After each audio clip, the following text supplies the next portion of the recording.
Alright, so I'm doing a little maintenance up in my boss's office on these tanks. I thought I'd do a quick little update video for you guys. Just running through. This is the shrimp tank. You can see there's a lot of little guys that like to hide.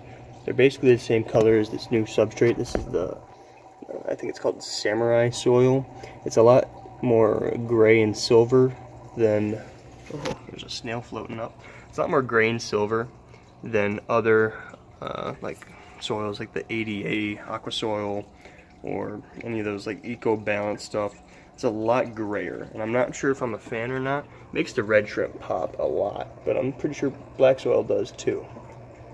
But it's growing the plants pretty well, but all I have is Anubias and Java fern and some Java moss, so it's nothing really too hard to keep.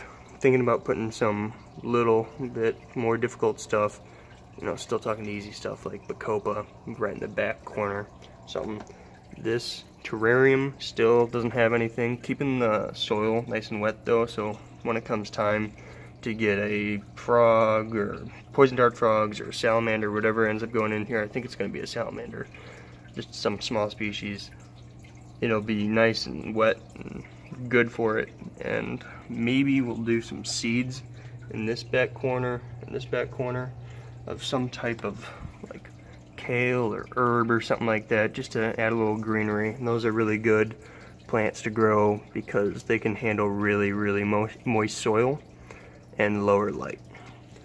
Then moving over here, another tank I'm doing maintenance on right now. You can see, oh, he just poked his head out and went back.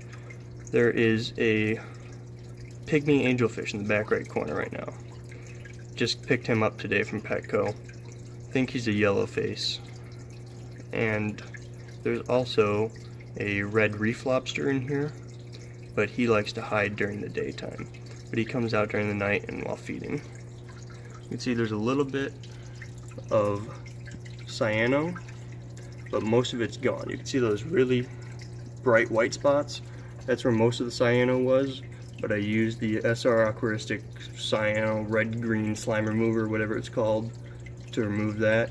A few days ago, just dropped in one of those pills, or maybe half a pill, and it treated this tank perfectly. I think it was a little bit of an overdose though, so it was probably a little hard on the fish.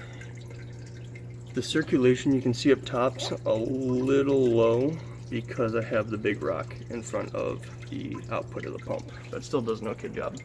This is the tank right now I'm having big problems with. Huge amount of hair string algae. The clownfish are doing really good. There's a little yellow goby in here somewhere. I'm not sure what type he is, except he's extremely small. It goes good in this tank. But a big problem was, made a classic mistake, started to get some algae in here because the whole cleanup crew died. About 5 margarita snails, 2 turbo snails, and probably 7 hermit crabs had gone through this tank over the past few months. So I went and restocked and picked up some more. I think 2 more turbos and 3 more hermit crabs. Put them in here to help take care of all that algae that started to grow from all those excess nutrients in here. And they died and released even more nutrients, and now there's just a huge bloom in this tank. So I started using Vibrance a while back. Let me see if I can find that. This stuff right here. But I want to switch over to the SR Aquaristic sludge and filter cleaner stuff. I'm forgetting what it's called. Just to stick with the line, because you know, I already got 4 of his tanks up here and been using all this stuff. The glass cleaner too, and this stuff's great. It doesn't smell as bad as vinegar, and it's really safe for the fish. And I'm just thinking about sticking with the line because it's been doing really good so far. You can see the little goby back in there. But all the coral in this tank, the Paleothoa, the green leather, the star polyps, doing awful. It's because I've neglected this tank way too much, been letting the water rise and fall too much, just not topping it off on time.